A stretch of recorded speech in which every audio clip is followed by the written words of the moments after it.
একদিন দুপুরে বনের রোদ পুড়ছে। হরিণ নদীর ধারে জল খাচ্ছিল। হঠাৎ বাঘ এসে হাজির। হরিণ ভাই, অনেক দিন পর দেখা। আমি আজ তোমার সঙ্গে খেলতে চাই। তুমি খেলতে চাও? কিন্তু তুমি তো খেলতে খেলতে খাবার খোঁজো। না না, এবার সত্যিই খেলব। চলো, লুকোচুরি খেলি।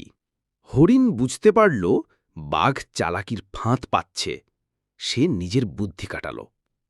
ঠিক আছে, তুমি আগে লুকাও, আমি খুঁজে নেব। বাঘ গাছের আড়ালে লুকাল। হরিণ চুপি চুপি নদী পার হয়ে জঙ্গলে পালিয়ে গেল। কয়েক মুহূর্ত পর, হরিণ কোথায় গেল? আরে, সে তো পালিয়ে গেল, ধোঁকা দিল। হরিণ বুদ্ধি দিয়ে প্রাণ বাঁচাল, আর বাঘ বুঝল চালাকি সবার ওপর চলে না। এর থেকে কি বোঝা গেল বন্ধুরা? যে বুদ্ধি দিয়ে বিপদ থেকে মুক্তি পাওয়া যায়, অহংকার বা ফাঁকি সবসময় কাজে আসে না।